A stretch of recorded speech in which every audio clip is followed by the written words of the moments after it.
तो मित्रों, स्वागत है आप सभी लोगों का अपने YouTube चैनल जय हो जौनपुर में। चलिए भैया, हम लोगों ने हिंदी टीजीटी पीजीटी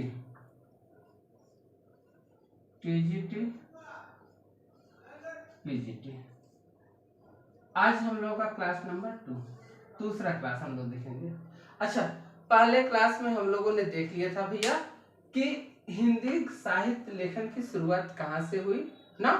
गोकुलनाथ क्या लिखे थे भैया, इसके बाद नाभादास ने क्या लिखा, फिर जॉर्ज ए ग्रियर्सन ने क्या लिखा, सॉरी गार्सादासी ने क्या लिखा और उन्होंने कैसे यहाँ पर पदार्पण किया। इसके बाद हम लोग मौलवी करीमुद्दीन को देख लिए थे। आज हम लोग देखेंगे भैया, हमारे यहाँ जो भी हिंदी साहित्य लिखा गया वो विदेशी विद्वानों ने लिखा।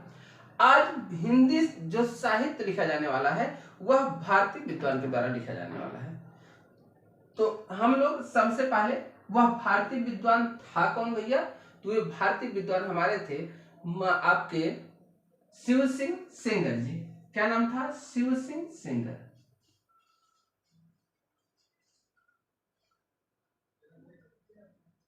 शिव सिंह सेंगर। अच्छा, अब आप एक चीज ध्यान दीजिएगा भैया, इस शिव सिंह सेंगर भारतीय विद्वान थे और इन्होंने सबसे पहले हिंदी साहित्य लेखन का जो प्रयास किया वो हिंदी भाषा में किया।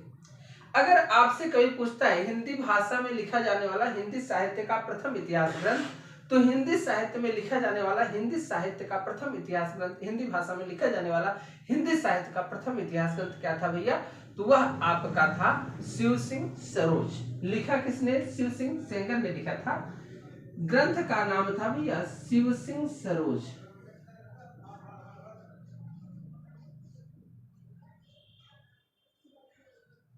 शिव सिंह सरोज के नाम से लिखा था। ठीक, यह आपका हिंदी साहित्य में लिखा जाने वाला पहला इतिहास ग्रंथ। हिंदी भाषा, सॉरी हिंदी साहित्य बार बार निकल आ रहा है। हिंदी भाषा में लिखा जाने वाला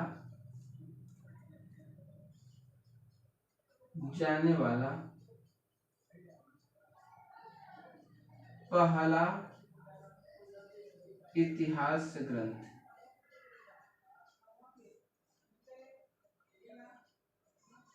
हिंदी भाषा में लिखा जाने वाला यह पहला इतिहास ग्रंथ था भैया। ठीक, जिसे किसने लिखा? शिव सिंह सेंगर ने लिखा। अब ध्यान दीजिएगा, यह इतिहास ग्रंथ जो लिखा गया था भैया, इसमें पहली बात तो आप जानिए कालक्रम का निर्धारण इसमें भी नहीं हुआ था, लेकिन इस ग्रंथ में कितने कवियों का उल्लेख किया गया था, तो इस ग्रंथ में कुल 1000 कवियों का वर्णन किया गया था। 1000 कवि। अगर आपसे पूछेगा कितने कवियों का वर्णन किया गया था, तो 1000 कवियों का वर्णन किया गया था। स्पष्ट दिख रहा है? ठीक, 1000 कवियों का वर्णन किया गया था और सभी के सभी कवि, ध्यान दीजिएगा, कहीं कहीं मिलता है 1 सहस्त्र कवि। अगर 1 सहस्त्र मिलता है भैया, इसी को 1 सहस्त्र कहते हैं। सहस्त्र माने 1000, 1 माने 1, सहस्त्र माने 1000, 1000 कवियों का। अच्छा, 1000 कवि, सभी के सभी कवि किसके थे भैया? हिंदी भाषा के। अब तक आपने देखा होगा भैया कि हिंदी भाषा के कवि कितने मिल रहे थे? छुटपुट मिल रहे थे। जैसे मौलवी करीमुद्दीन आए, 1004 कवियों का उल्लेख किया उन्होंने भैया, बताया कि हिंदी के कितने कवि हैं? केवल 62 कवि हैं। ठीक, इसके बाद आपके इसके पहले गार्सादासी ने बताया था भैया 738 कवि, उन्होंने कहा केवल 72 कवि हिंदी के हैं।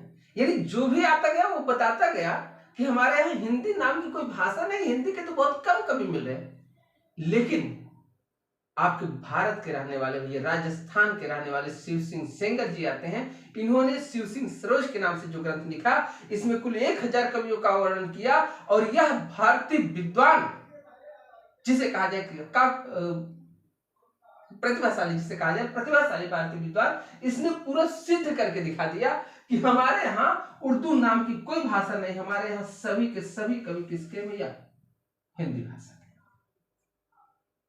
1 सहस्त्र कवियों का वर्णन किया और बोले कि 1 सहस्त्र कवि, सभी के सभी कवि किसके हैं? हिंदी भाषा।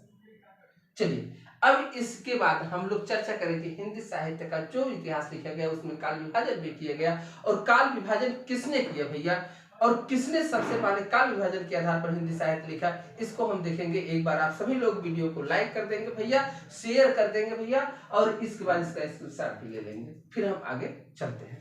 चलिए सभी लोग स्क्रीनशॉट लीजिएगा, आगे चलते हैं।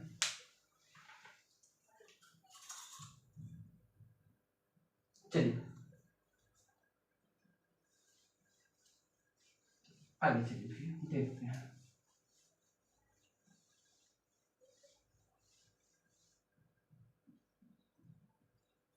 अब हम लोग बात करते हैं भैया जॉर्ज ए ग्रियर्सन की। George A Grierson.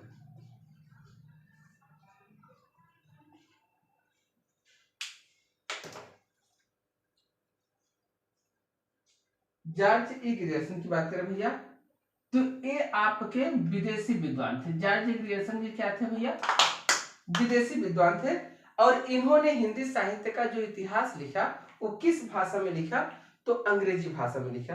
अच्छा, अगर इनके बारे में जाना जाए भैया तो एक चीज आप लोग ध्यान दीजिएगा, एक भारत में भैया आईसीएस अधिकारी थे। आईसीएस अधिकारी मतलब इंडियन सिविल सर्विस, और उस समय भारतीय लोक सेवा आयोग, आप सभी लोग जानते होंगे, बताने की जरूरत तो है नहीं। इंडियन सिविल सर्विस होता है भारतीय लोक सेवा आयोग, लेकिन जब जिस समय एक भारतीय विद्वान सॉरी भारत में आईसीएस अधिकारी थे, उस समय आईसीएस का फुल फॉर्म था भैया इंपीरियल। आईसीएस उस समय इसका फुल फॉर्म था Imperial Civil Service. Civil service, ठीक। और वर्तमान में जो इसका नाम है भैया, ये पुराना नाम था, इसी का वर्तमान नाम जो है वो है Indian civil services. Indian civil service. ये मैं क्यों बता रहा हूं, क्योंकि भारत में आईसीएस अधिकारी थे। इंपीरियल सिविल सर्विस का मतलब होता है लोक सेवा, शाही लोक सेवा आयोग। शाही लोक सेवा आयोग,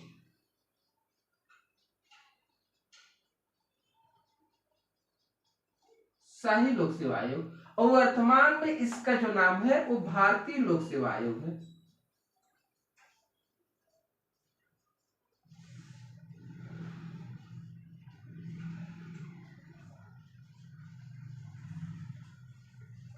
वर्तमान में इसका नाम भारतीय लोक सेवा आयोग है, उस समय इसका नाम था भैया शाही लोक सेवा आयोग। अच्छा, अब ध्यान दीजिएगा, ये आईसीएस अधिकारी थे और इन्होंने भारत में जो सर्वेक्षण किया उससे जो इतिहास ग्रंथ, एक बार इसका स्क्रीनशॉट लेना हो तो ले लीजिए आप लोग ने, बहुत ज्यादा महत्वपूर्ण तो है नहीं, आपसे पूछते नहीं कैसे अधिकारी थे, आप अगर कभी पूछ ले तो आप बता दीजिएगा आईसीएस अधिकारी थे भैया, ठीक। अच्छा, इन्होंने ध्यान दीजिएगा जो इतिहास ग्रंथ लिखा था वह अंग्रेजी भाषा में लिखा था। क्या लिखा था भैया, अंग्रेजी भाषा में लिखा था, और इसका नाम था भैया, जो इतिहास ग्रंथ लिखे थे उसका नाम था the modern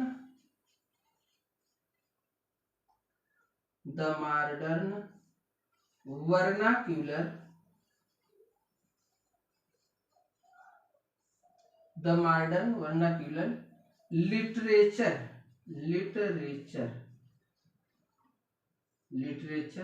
of Hindustan, the modern vernacular literature of Hindustan, ठीक। ये इनका इतिहास ग्रंथ था, the modern vernacular literature of Hindustan. अच्छा, इस ग्रंथ की भाषा अंग्रेजी थी भैया, इस ग्रंथ की भाषा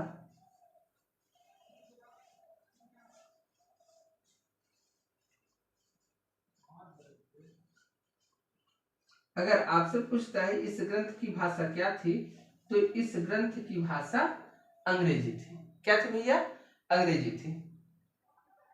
अच्छा, एक चीज जानिएगा, इसमें इसमें हिंदी साहित्य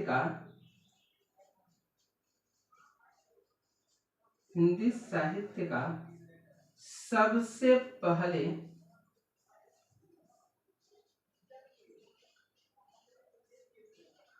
काल विभाजन का, हिंदी साहित्य का सबसे पहले काल विभाजन का प्रयास किया गया, काल विभाजन का प्रयास किया गया। अगर आपसे पूछता है हिंदी साहित्य के काल विभाजन का सबसे पहले प्रयास किसमें किया गया था, तो इसी ग्रंथ में किया गया था। अच्छा, अब ये क्या ध्यान दीजिएगा, इतना ही नहीं, प्रत्येक काल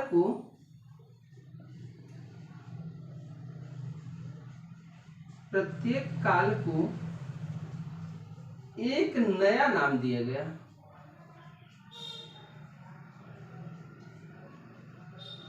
इन्होंने जितना भी काल विभाजन किया भैया, सभी को क्या किया था, एक नया नाम दिया था। ठीक, और कितने भागों में बांटा था इन्होंने, काल विभाजन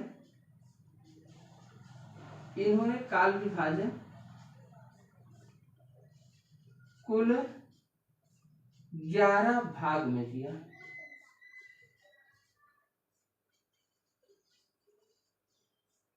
कुल 11 भागों में इन्होंने काल विभाजन किया था।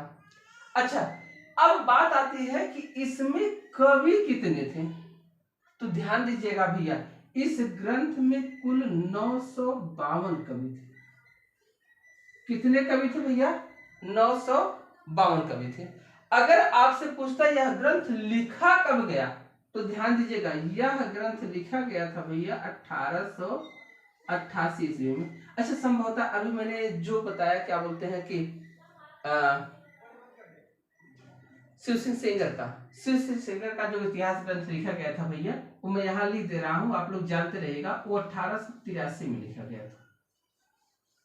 ठीक, मैं बता दे रहा हूँ, बाद में आप लोग ये मत कहिएगा सर भूल गए, अभी याद आया तो मैं बता दी, वो 1883 में लिखा गया था, यह 1888 ईस्वी में लिखा गया था। ठीक, कब लिखा गया भैया, तो 1888 ईस्वी में लिखा गया। अच्छा, जॉर्ज ग्रियर्सन के ग्रंथ को ध्यान दीजिएगा, जगह बची हुई है, ध्यान दीजिए, जॉर्ज ग्रियर्सन के ग्रंथ the modern vernacular literature of Hindustan, जगह कम है, मैं पूरा नहीं लिखूंगा, लेकिन आप लोग जानते रहिएगा। जॉर्ज ग्रियर्सन के ग्रंथ को किशोरी लाल गोस्वामी ने,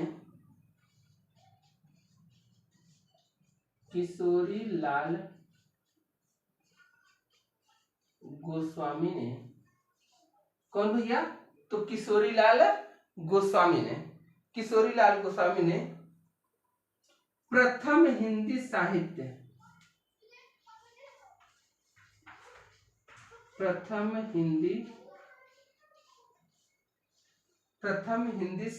का इतिहास, प्रथम हिंदी साहित्य का इतिहास,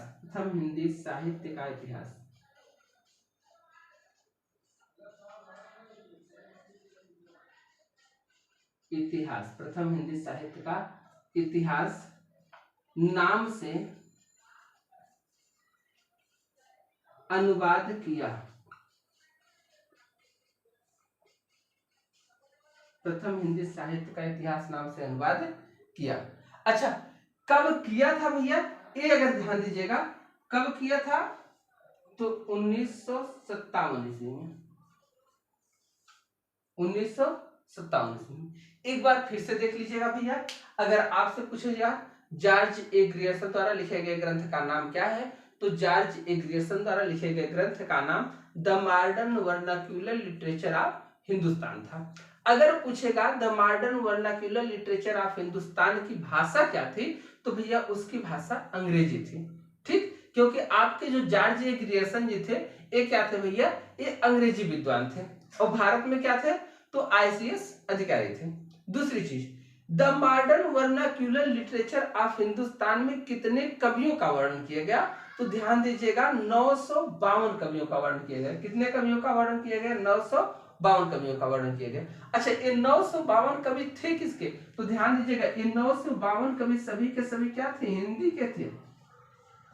ये भी ध्यान दीजिएगा, मौलवी करीमुद्दीन के बाद जितने भी लघु विद्वान आए सभी केवल हिंदी के कवियों का वर्णन किए।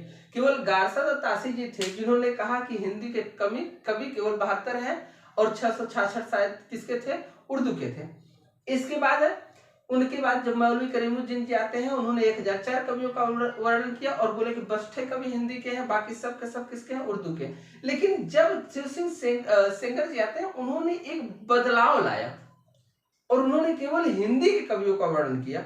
और उनके बाद इन्होंने भी क्या किया भैया? जो 952 कवियों का उल्लेख किया, इन 952 के 52 कवि किसके थे भैया? हिंदी के थे। अच्छा, दूसरी चीज, इसमें हिंदी साहित्य का सबसे पहला काल विभाजन किया गया। यानी इसके पहले जितने भी लेखक आए, आपके जितने भी ग्रंथकार आए, उन्होंने काल विभाजन नहीं किया। काल विभाजन का जो पहला प्रयास किया भैया, वो कौन किया था? वो आपके जॉर्ज ग्रियर्सन जी ने किया था। अच्छा, उसके बाद की बात किया तो कहता है जॉर्ज ग्रियर्सन के ग्रंथ को किशोरीलाल गोस्वामी ने 1957 में प्रथम हिंदी साहित्य का इतिहास नाम से क्या किया? अनुवाद किया। क्यों? क्योंकि यह ग्रंथ किस भाषा में था भैया? तो यह ग्रंथ अंग्रेजी भाषा में था और इसका अनुवाद इन्होंने हिंदी भाषा में किया। इतनी सी बातें हैं जॉर्ज ग्रियर्सन के बारे में। एक बार सभी लोग इसका स्क्रीनशॉट लेंगे, फिर हम आगे चलेंगे। चलिए भैया, सभी लोग स्क्रीनशॉट लीजिएगा।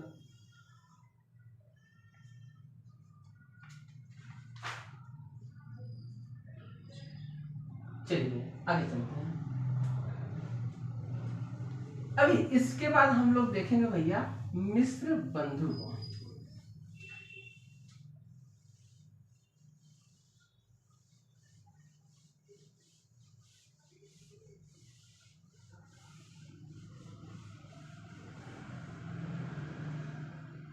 अब हम लोग चर्चा करेंगे किसकी भैया? मिश्र बंधु को। मिश्र बंधु,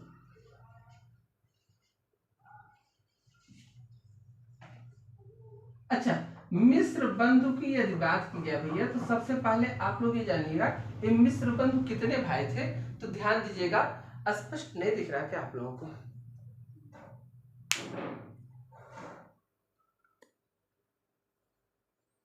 ठीक, अगर मिश्र बंधु की बात की जाए तो ये मिश्र बंधु कितने भाई थे भैया? ध्यान दीजिएगा, ये 3 भाई थे। कितने भाई थे? 3 भाई थे। क्या कौन कौन थे भैया? तो श्याम बिहारी,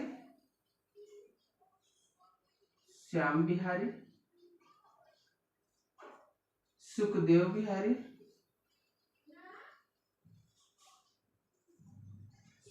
बिहारी, और गणेश बिहारी।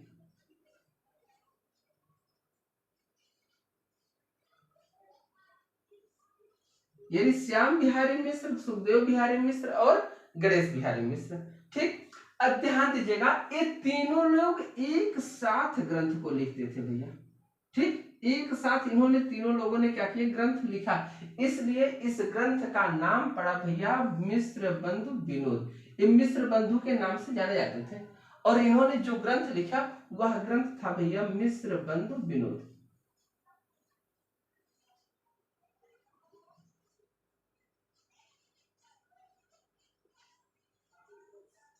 मिश्र बंधु विनोद। अच्छा, अगर मिश्र बंधु विनोद की बात की जाए तो इसकी भाषा भी क्या थी भैया?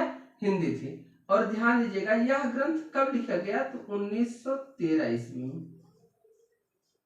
यह ग्रंथ 1913 ईस्वी में लिखा गया। कौन भैया? मिश्र बंधु विनोद। ठीक, अच्छा, यह 1913 में लिखा गया। तो एक चीज ध्यान दीजिएगा, यह ग्रंथ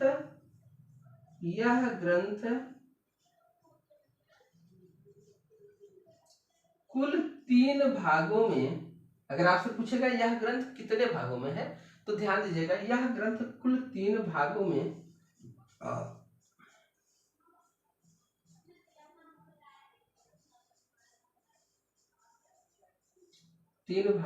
विभक्त था। कितने भागों भैया? तो यह ग्रंथ कुल 3 भागों में विभक्त था।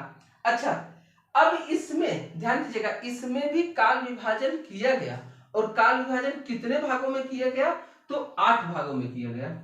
इस ग्रंथ में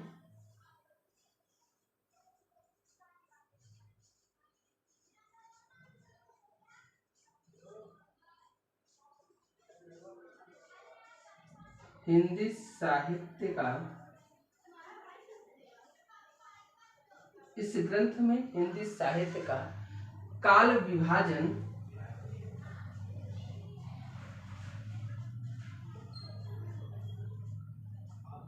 इस ग्रंथ में हिंदी साहित्य का काल विभाजन कुल 8 भागों में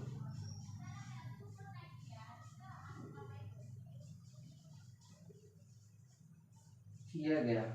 अगर आपसे पूछेगा इस ग्रंथ में हिंदी साहित्य का काल विभाजन कितने भागों में किया गया भैया, तो कुल 8 भागों में किया गया। अच्छा, इसमें कितने कवि थे? तो भैया ध्यान दीजिएगा, इसमें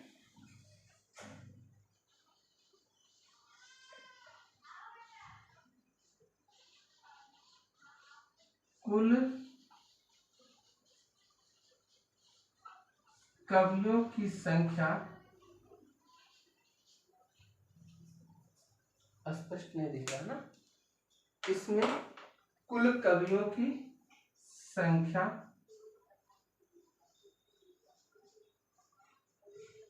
4591। कुल कवियों की संख्या कितनी थी भैया? 4591। अच्छा, कहीं कहीं यह संख्या, कहीं कहीं यह संख्या लगभग 5000 बताई गई है।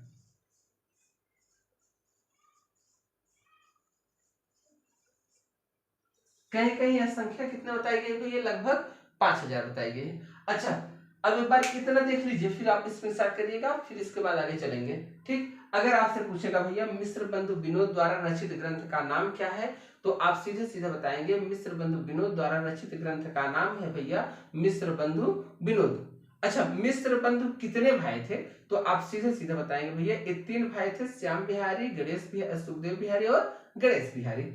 अच्छा, ये मिस्र थे भैया, तो इनको मिस्र बंधुओं के नाम से भी जाना जाता है। अच्छा, फिर अगर पूछेगा भैया मिस्र बंधु विनोद कब लिखा गया, तो ध्यान दीजिएगा 1913 में लिखा गया। यह 3 भागों में विभक्त था। ठीक, अच्छा, फिर अगर पूछेगा भैया इसमें काल विभाजन कितने खंडों में किया गया, तो इन्होंने कुल काल विभाजन 8 खंड, अभी मैं आपको बताऊंगा इनके 8 खंड कौन है और जॉर्ज ग्रियर्सन के 11 खंड कौन है। ये सब चीजें अभी मैं आपको भैया बताऊंगा, बाई टू बाई एक चीजें मैं आपको बताऊंगा, सभी चीजें बताऊंगा। ठीक, फिर इसके बाद पूछेगा इसमें कुल कितने कवि हैं, तो 4591 कवि है। कहीं कहीं यह संख्या 5000 के करीब मिलती है या 5000 मिलती है। एक बार स्क्रीनशॉट लीजिएगा, मैं सामने थोड़ा स्पष्ट नहीं आता मुझे लगता है, क्योंकि आप जानते हैं भैया आपका कैमरा जो लगा हुआ है, कैमरा मैन फोकस करो तो ज्यादा फोकस करता है, हटता हूं तब आप लोग स्क्रीनशॉट लिया करिए। ठीक, चलिए भैया स्क्रीनशॉट लीजिए, फिर मैं आगे चलता हूं। चलिए, हो गया? चलिए अब आगे चलते हैं भैया, यहां है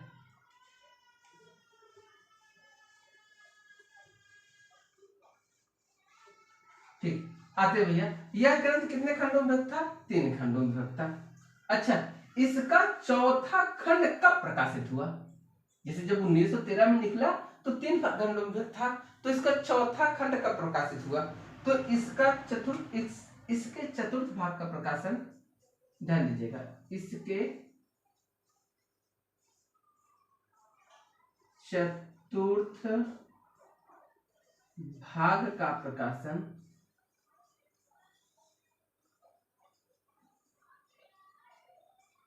इसके चतुर्थ भाग का प्रकाशन 1934 ईस्वी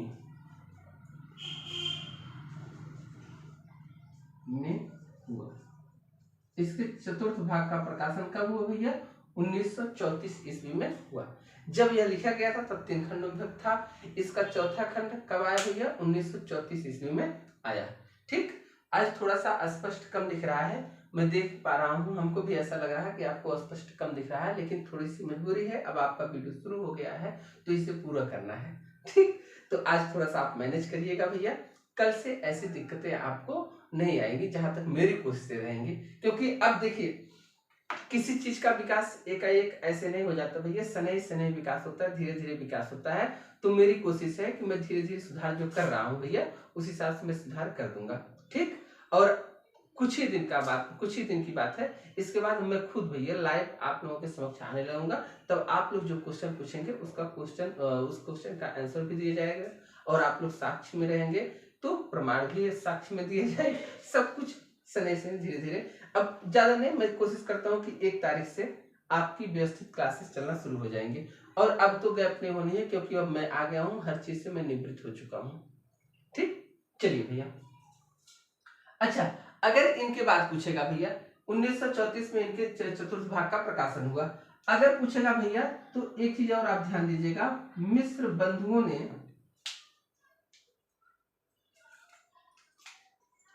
इन्होंने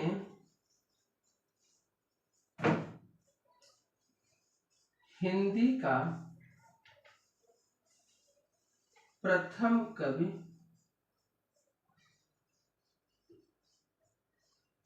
गोरखनाथ को माना है।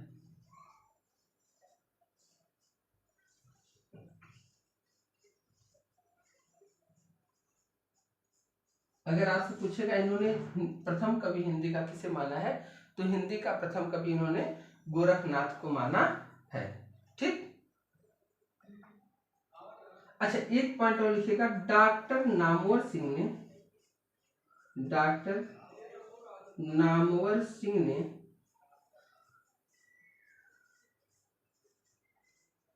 इस ग्रंथ को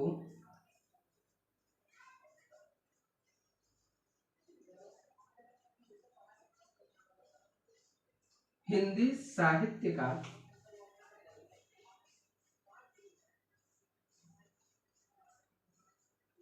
पंचांग कहा है।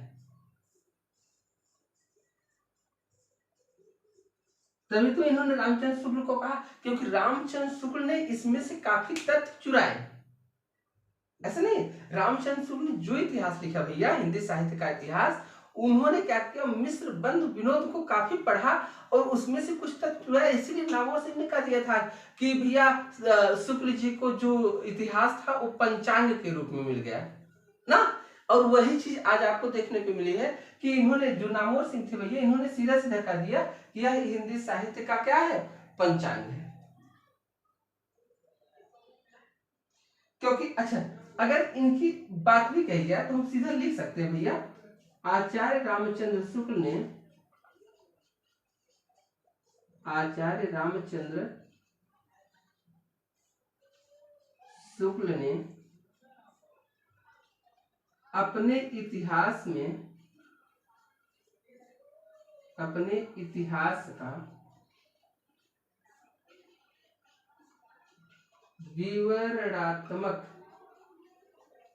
अपने इतिहास का विवरणात्मक परिचय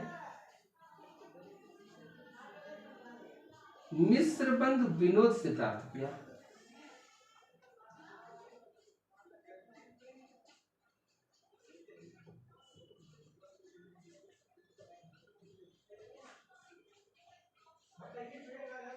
मिस्र बंधु विनोद से प्राप्त किया। अच्छा, एक बार फिर से देख लीजिएगा, इसके चतुर्थ भाग का प्रकाशन कब हुआ भैया, 1934 ईस्वी में। बाकी 3 भागों का प्रकाशन जब यह ग्रंथ लिखा गया था उसी समय हो गया था, 1913 ईस्वी में। अच्छा, आगे की बात करेंगे भैया, तो मिस्र बंधुओं ने किसको प्रथम कवि माना था, गोरखनाथ को माना था। नामवर सिंह ने मिस्र बंधु विनोद को हिंदी साहित्य का पंचांग कर दिया था, और इसी पंचांग से भैया आचार्य रामचंद्र शुक्ल ने अपने साहित्य का विवरणात्मक परिचय प्राप्त किया था। ठीक, अब एक बार सभी लोग इसका स्क्रीनशॉट मार लीजिएगा भैया। आज के लिए हम बस करते हैं, आप सभी लोगों को ढेर सारी शुभकामनाएं और बधाइयां। कल से ये दिक्कतें नहीं होगी। और आज मैं सोच के आया था कि मैं 1 घंटे की पूरी क्लास आपको दूंगा, लेकिन स्पष्ट न दिखने के कारण थोड़ा सा मुझे क्लास यहाँ पर रोकना पड़ रहा है, लेकिन कल से ऐसा नहीं होगा। बाकी सभी लोगों को ढेर सारी शुभकामनाएं और बधाइयां। धन्यवाद।